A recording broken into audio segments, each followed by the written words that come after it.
Doon natapos yung day 1 natin ng documentation ng ating small business. Hi everyone! So, ito yung first video ko ng documenting our small business po. So, kainan business po yan, karinderya. So, in front siya ng, kung nakikita niyo yung kulay blue na yan, that's Barangay Hall ng Bundukan sa Bukawi, Bulacan. So, almost nearby lang siya dyan, and then beside siya ng barber shop and then pa. So kung makikita nyo dyan, ayan, and then mag-open na tayo. Oras na yan exactly mga 9 siguro yan kasi galing pa kami pagtupad. So ayan na, let's open the mahiwagang tindahan. Ayun na nga. So, linis-linis muna bago magbukas. So, before mag-start yung araw, kailangan natin mag-init na o gumawa ng soup. Yung mga free soup.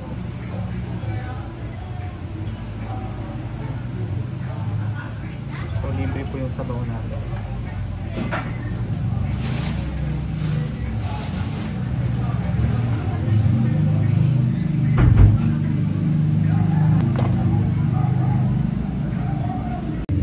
Lang na yung sabaw. So, antayin na siyang kumulo and then titimplahan natin siya. Ayan. So, tingin ako sa labas kasi may lumalapit na bibili.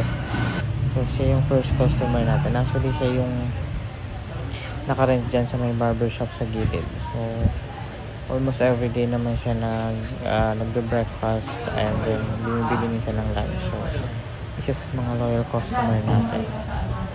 So stand by and we'll be serving the first customer of the day. So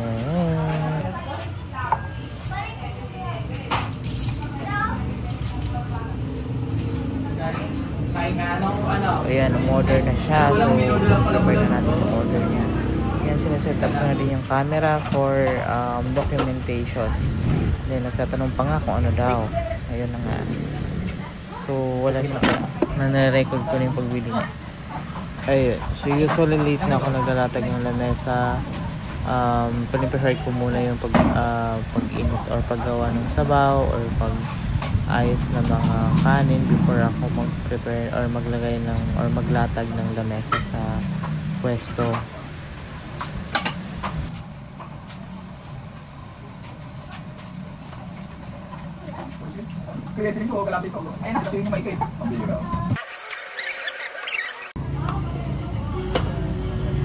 Hi everyone.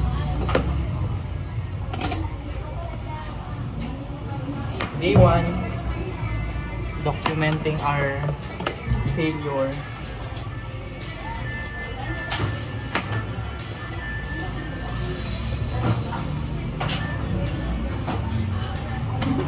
Failure, success, and struggle. So, malaman natin kung anong mga mangyayari.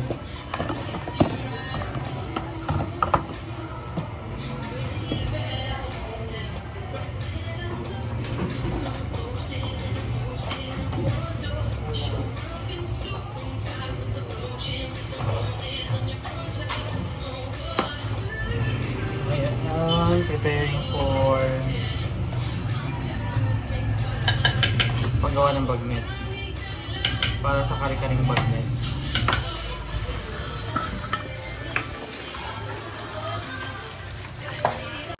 May 6 nag-open kami, May 6. So it's our second month.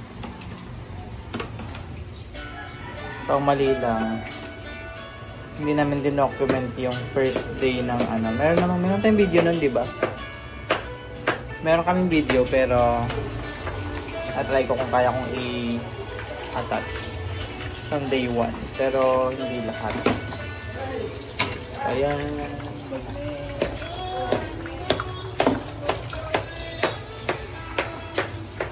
Iwa siya for dalaga. So, ang menu for today is menudo, bagnet, kare-karing bagnet, Shanghai. chop suey. And nilagang baka.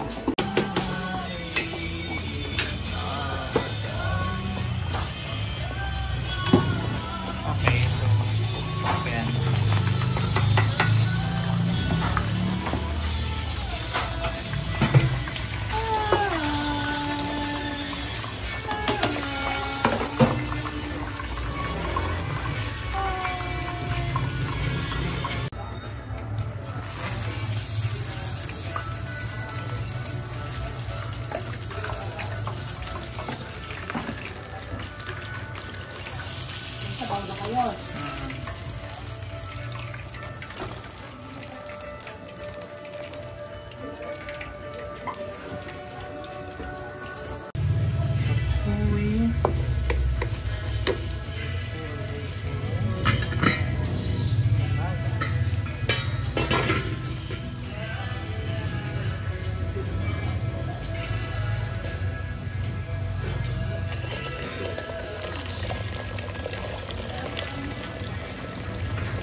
Okay, so it's 11:40.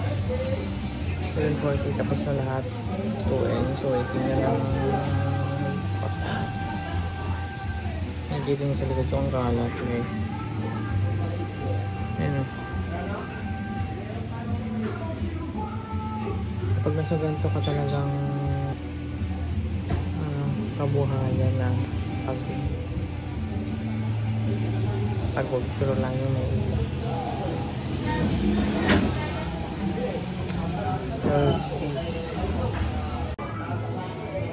yan si tatay. So regular customer na namin yan. So lagi yung kumakain dyan dito sa amin. So and then yan, nagdaga ng kumakain. So isa sa mga rider yan na deliver ng Shopee. Pero lang, pinula na namin yan. So, yung kasama ko, nag-uwas ng plato, and then yan, nagbigar ulit na kumakain. By the way, Saturday yan, so weekend. Ngayon lang ulit kami nagbukas ng weekend. Since sinatry namin na madagdagan yung sales, but sadly, hindi naman na reach yung quota at hindi na ubos lahat ng paninda. So, ganun talaga ang buhay. Kailangan natin may time na walang benta, may time na meron naman, paldo-paldo. So, ayan. So, ayan yung mga tumutulong sa amin. Si Ate Che, laging nandyan yan, nagtitinda. Ayan.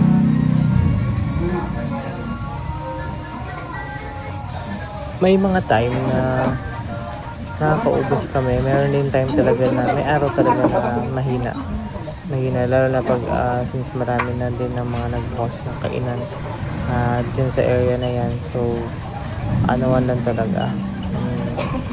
May time na hindi na uubos. Ganun talaga. So business is business.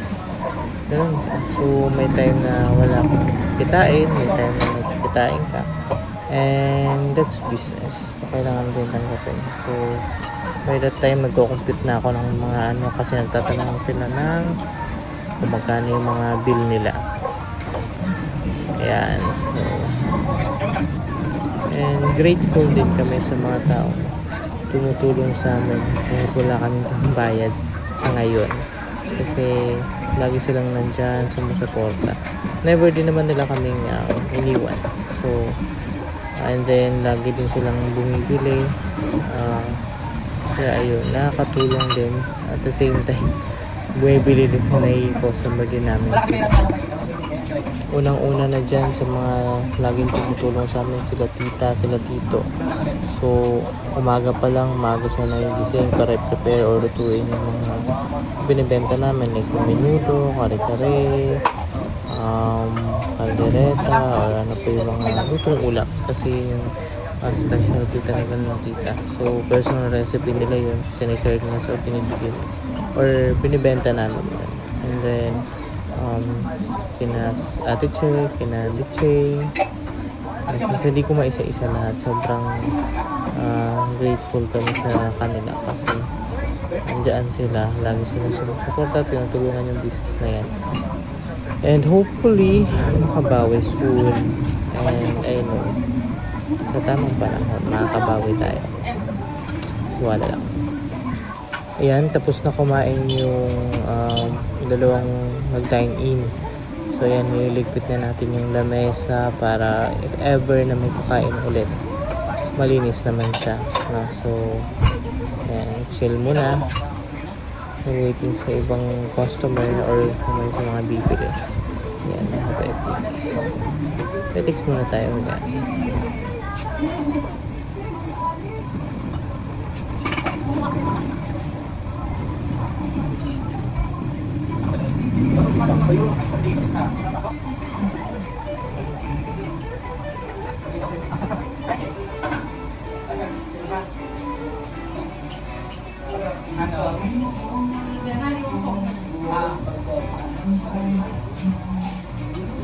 Ayan, so isa din talaga sa mga perks na nasa labas ka ng nagbebenta or ganyan, nasa gilid ka ng kalsada, nakikita mo yung mga nangyayari kagaya niyan, no?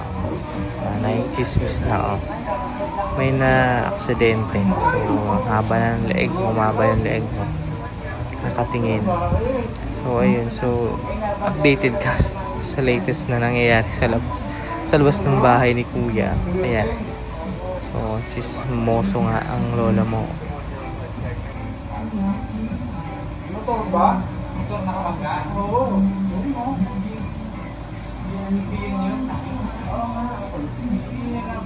Galing dito eh.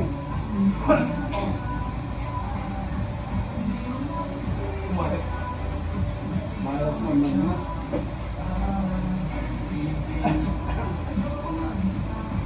Parang tinakbuhan ko eh.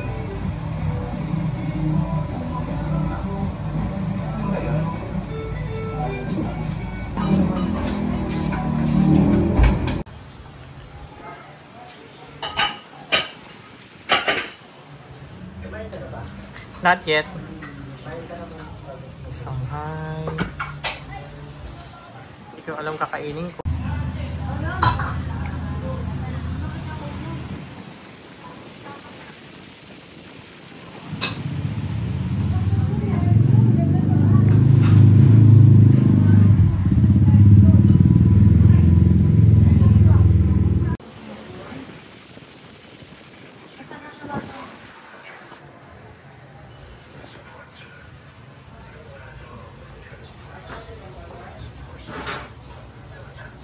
Kailangan mong magpa-set up. Tingnan video. Nang ano, yung exercise mo. Palabas na kami dyan ng bahay. Pupunta kami sa palengke para mamalengke na lutuin for Monday.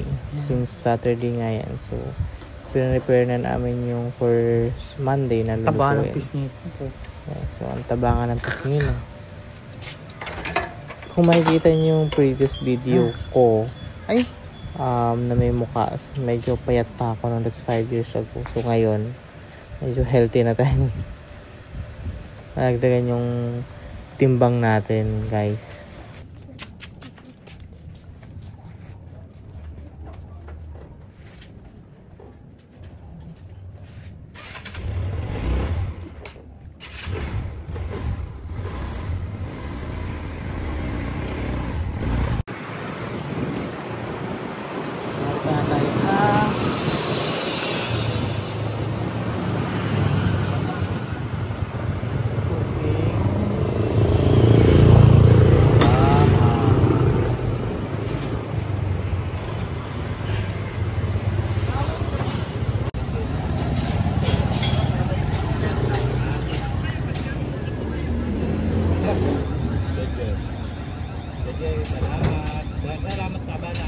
Ayan, so it's already 5:45. Ayan. So yun yung mga tirang ulam natin. Isang nilaga, ginatang kalabasa sa iyo, kalabasa sitaw. And then may menudo. So, sorry naman yung mga natitirang ulam natin is inuulam natin sa gabi. Hindi naman siya nasayang. Yan, so linis-linis muna after magtinda para mainis na din magpasok by Monday. So, ayan. Walis-walis muna ang person. Ayan, sinamahan pala kami ni Kuya Nathan dyan. So, nakaabang si Kuya Nathan sa amin hanggang sa matapos kami. Natulungan niya kami magbitbit ng mga dadali namin sa bahay. Ayan. So, linis. After nyan is, uuwi na, maghakot na ng gamit ko sa bahay. So, walking distance lang naman. Kung mapapansin niyo sa first video ko is, nilalakad ko lang siya from bahay to pwesto. Since yung pwesto naman is, walking distance lang. So, ayan.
At doon natapos yung day 1 natin ng documentation ng ating small business.